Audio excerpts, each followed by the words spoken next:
Hi అందరికి మనం ఈరోజు త్రిబుల్ కాలమ్ క్యాష్ బుక్ ఎట్లా చేయాలో చూద్దాము. మనం ఒక ఎగ్జాంపుల్ సమ్ చూద్దాము. First prepare triple column cash book for 2018కి. December 1st cash in hand, cash at bank.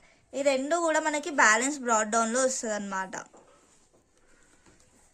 Next salaries, మనకి క్యాష్ వస్తుంది కాబట్టి మనం డెబిట్ సైడ్ రాస్తాం దీన్ని. క్యాష్ రిసీవ్డ్ ఫ్రమ్ సునీత నుంచి మనకు క్యాష్ వచ్చింది, సో ఇది డెబిట్. డిస్కౌంట్ అలౌడ్, మనం సునీతకి డిస్కౌంట్ ఇచ్చినాము. నెక్స్ట్ కమిషన్ రిసీవ్డ్, మనకు కమిషన్ వచ్చింది, సో మనం డెబిట్ సైడ్ రాస్తాం ఇది.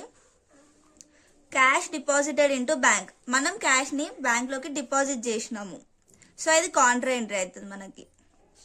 Check issued to Murthy, cheque మనము మూర్తికి ఇష్యూ చేసినాము, మనకు డిస్కౌంట్ వచ్చిందనమాట 400. Withdraw cash from bank for office use, office పర్పస్కి మనం క్యాష్ని విత్డ్రా చేసినాం, సో మనకి ఇది contra entry. Goods purchased from Rohit నుంచి మనం గూడ్స్ పర్చేస్ చేసినాము, సో మనకి ఏమవుతుంది, క్యాష్ వస్తుందా పోతుంది, సో ఇది ఎక్కడ సైడ్ రాసాము, credit side. Received cheque from Shyam నుంచి మనం చెక్ రిసీవ్ చేసుకున్నాం. డిపాజిటెడ్ ఇన్ ద బ్యాంక్, అదే రోజు మనం డిపాజిట్ చేసినాము, సో ఇది మనకి కాంట్రా ఎంట్రీ కాదనమాట. శాలరీస్ మనం పే చేసినాము. ప్రాబ్లం ఎలా రాయాలో చూద్దాము. ఇది అనేది త్రిబుల్ కాలమ్ది ఫార్మాట్ అనమాట. సో మనకు ఫస్ట్ ఏమి ఇచ్చిర్రు, cash in hand, cash at bank. ఇవి రెండిట్లో కూడా మన దగ్గర క్యాష్ ఉందన్నమాట. సో మనము డెబిట్ సైడ్ రాయాలి. 2018 December 1st to balance broad down అని చెప్పి రాయాలి. సో క్యాష్ ఇన్ హ్యాండ్ అనేది క్యాష్ అనమాట, క్యాష్ కాలంలో రాసుకుందాము. క్యాష్ ఎట్ బ్యాంక్ని బ్యాంక్ కాలంలో రాసుకోవాలి. తర్వాత సేల్స్ అంటే మనకి మనీ వస్తున్నాయి కాబట్టి ఇక్కడ సైడ్ రాసుకుందాము.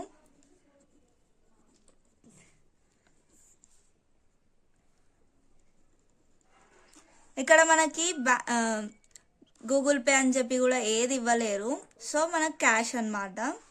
నెక్స్ట్ ఇది క్యాష్ రిసీవ్డ్ ఫ్రమ్ సునీత నుంచి మనకు క్యాష్ వచ్చింది. డిస్కౌంట్ అలౌడ్, మనం డిస్కౌంట్ అలౌ చేసినాం అనమాట. To Sunita account 6800.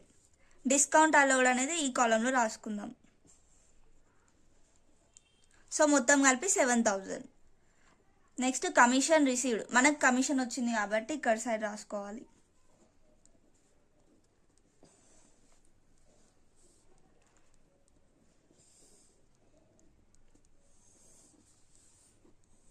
ఎంత తీసుకున్నాము, 800. Next cash deposited into bank, cash మనం బ్యాంక్లో డిపాజిట్ చేసినాం, ఇది కాంట్రా ఎంట్రీ. సో మనం ఎట్లా రాసుకుంటాం కాంట్రా ఎంట్రీకి, క్యాష్ అకౌంట్ అనేది టు క్యాష్ అకౌంట్ డెబిట్ అవుతుంది, క్రెడిట్ ఏమో బై బ్యాంక్ అకౌంట్.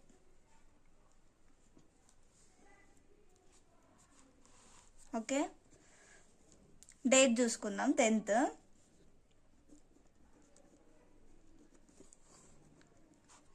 ఇక్కడ సైడ్ కాలంలో కూడా రాయాలి కాంట్రా ఎంట్రీ అన్నప్పుడు.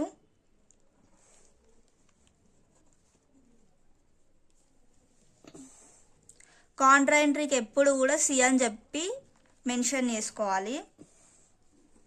క్యాష్ అకౌంట్ అని చెప్పి రాసినాం కదా, ఇప్పుడు బ్యాంక్ కాలంలో అమౌంట్ రాయాలి. ఎంత డిపాజిట్ చేసినాము, 2000. ఇక్కడ బై బ్యాంక్ అకౌంట్ అని రాసినప్పుడు క్యాష్ కాలంలో రాసుకోవాలి 2000.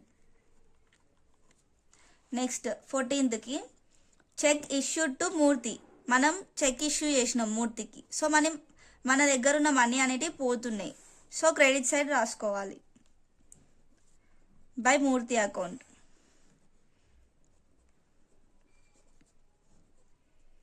ఎంత ఇచ్చినాము, 9600. డిస్కౌంట్ రిసీవ్డ్, మనకు డిస్కౌంట్ వచ్చింది, ఎంత, 400. నెక్స్ట్ 17th రోజు withdrawn cash from bank for office use, office use అన్నారు కాబట్టి మనము కౌంటర్ ఎంట్రీ అవుతుంది అనమాట. సో ఎట్లా రాస్తాము? To bank account by cash account.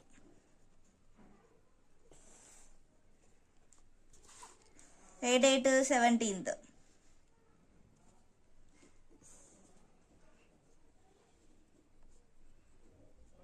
ఎంత? 1800 అనమాట. బ్యాంక్ అకౌంట్ అని చెప్పి రాసినాం కదా, క్యాష్ కాలంలో రాసుకోవాలి.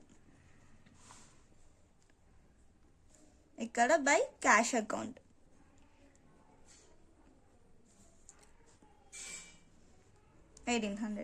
నెక్స్ట్ 20 రోజు గూడ్స్ పర్చేస్డ్ ఫ్రమ్ రోహిత్. మనం గూడ్స్ని పర్చేస్ చేసినాము. So 20 by Rohit account 3500.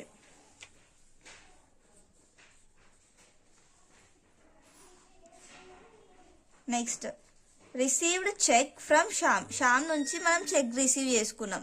Deposited in the bank అంటే అదే రోజు మనం బ్యాంక్లోకి డిపాజిట్ చేసినాం. సో ఇది కౌంటర్ ఎంట్రీ కాదనమాట.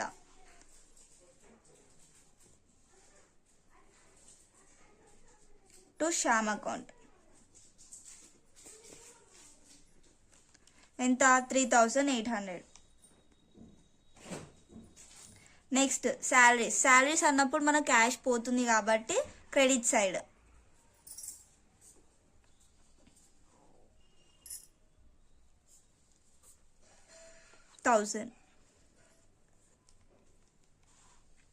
సో ఇప్పుడు మనం ఇవన్నీ క్యాలిక్యులేట్ చేసుకుందాం.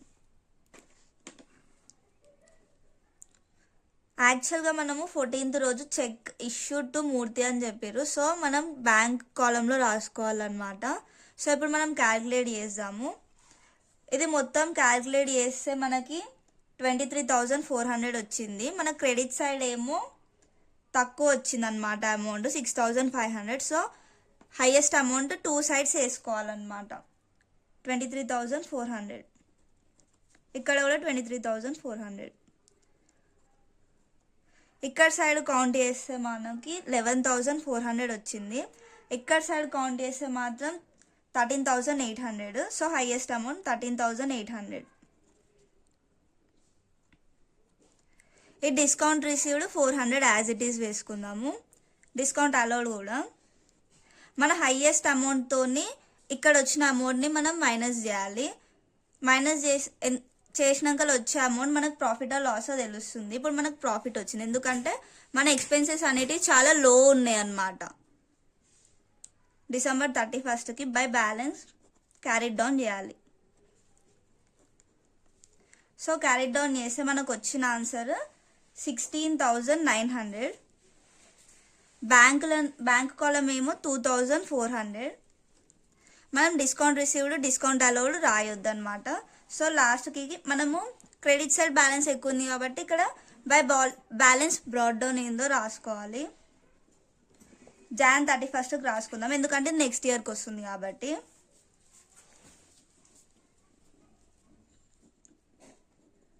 To balance broad down 16,900. ఇది 2,400. Thank you for watching.